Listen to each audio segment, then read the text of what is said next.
Hello everyone, welcome back to Speak With Us. So today I want to talk about a book that truly changed the way I think about personal growth and success. Atomic Habits by James Clear. Now I have read this book carefully and I can tell you it's not just another self-help book filled with motivational lines. It's a practical guide about how small consistent change can create massive results over time. James Clear introduces the idea that habits are the compound interest of self-improvement. Just like money multiplies when invested wisely, our habits, whether good or bad, compound to share the person we become. This was one of the first lessons that really stuck with me. The book highlights 4 laws of behavioral change that make building good habits easier and breaking bad ones possible. 1. Make it obvious. If you want to build a good habit, you need clear cues. For example, if you want to drink more water, place a bottle on your desk so it reminds you.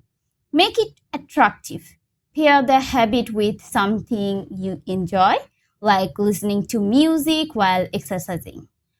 Make it easy. Reduce friction. Instead of saying you'll work out for an hour, start with 5 minutes. Small wins matter.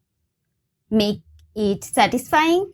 We stick to habits that give us immediate rewards, too. Celebrating small progress is crucial. What I love most is while reading is how James Clear explained identity-based habits. Instead of focusing on goals like I want to lose weight or I want to read 30 books a year, he suggests focusing on identity. I am the type of person who takes care of my habit, or I am a reader. This shift in perspective makes habits long-lasting because they become part of who you are, not just what you do. Another powerful reminder for me was that we often don't rise to level of our goals. We fall to the label of our system.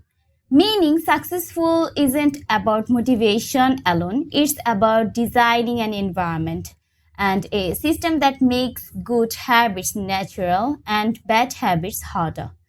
To give you an example from my own life, after reading this book, I started applying the 2 minutes rule. It says when you start a new habit, it should take less than 2 minutes to do. So instead of pushing myself to read for 1 hour, I simply tell myself just open the book and read 1 page. And guess what? Most days 1 page turns into 10, sometimes even 50. So if there one thing I want you to take away from this episode, it's this: you don't need massive transformations to change your life. You just need tiny improvements repeated every day. Over time, they create remarkable results. To wrap it up, Atomic Habits isn't just about habits, it's about building a lifestyle, designing an identity, and mastering the art of small but meaningful progress. If you haven't read it yet, I highly recommend you to read it. And if you have already, like me, I'm sure you'll agree, it's a book worth revisiting again and again. Thank you for listening to Speak With Us. So until next time, keep making those tiny changes that shapes a bigger and brighter you. Thank you for listening.